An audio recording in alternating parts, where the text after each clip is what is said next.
It would be fun if in Indonesia, globalization is expanding and the era is becoming more modern. Maybe one day we could feel the train right through the air, see a robot like Doraemon that can turn Nobita's sprite into Shizuka. Wow, how cool! But behind all the progress and convenience provided by globalization, you know that globalization also has bad impact, especially for our country, Indonesia. Actually, there are many real examples that have occurred in Indonesia, but today I will discuss more deeply about one of them, namely individualism. The honorable judges, viewers, and all of the participants, Shalom, my name is Agustin and I'm from 10th State Senior High School student.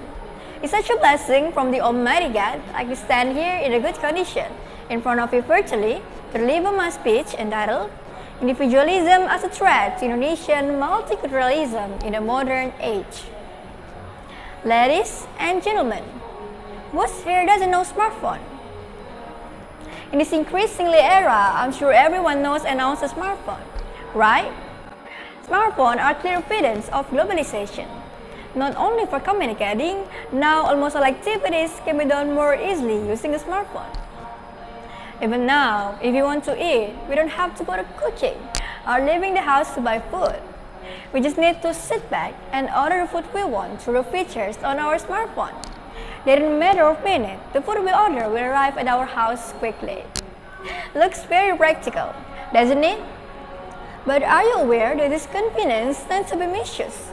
And this can also make us accustomed to being lazy to move. And because we feel we can do anything and access to a smartphone, we can become more engrossed in our own world, and slowly can start losing sympathy for others. Do you know all of these attitudes are the hallmarks of individualism? And this attitude can threaten Indonesia's multiculturalism. Why is that? Because Indonesia is a collectivistic country that prioritizes common interests above personal interests.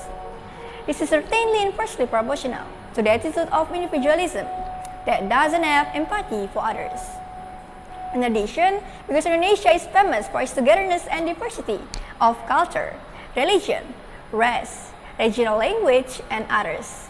This is the reason why it is said that individualism isn't suitable and can threaten Indonesia's multiculturalism. Besides that, there are also other bad things that can arise from individualism, namely terrorism. Surely some of you will be confused and start asking, what's the relationship between terrorism and individualism? Aren't they two different things?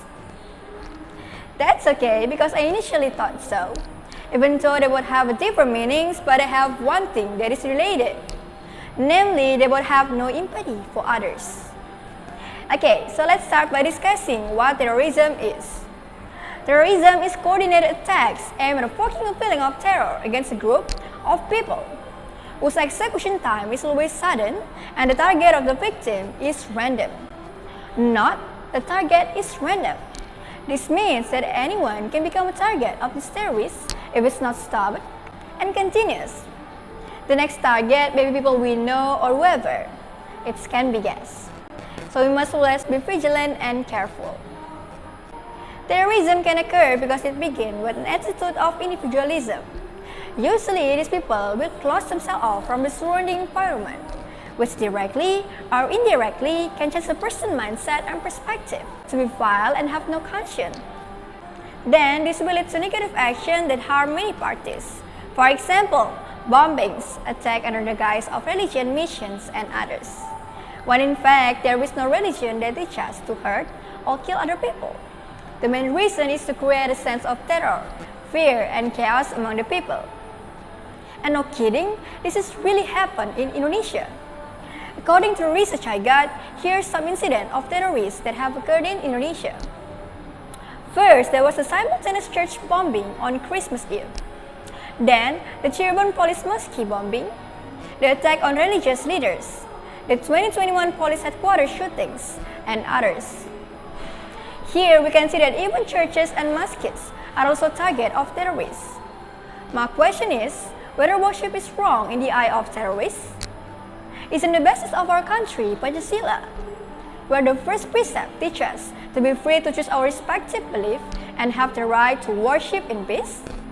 Then, our third precept is the unity of Indonesia, in which Indonesia should unite among the existing of culture, religion, and tribal differences.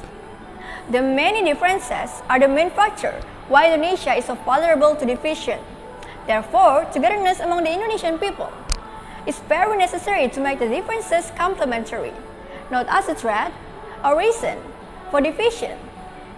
For that, I urge us as the next generation of nation's young generation to start sorting wisely what we should follow and enter into this country.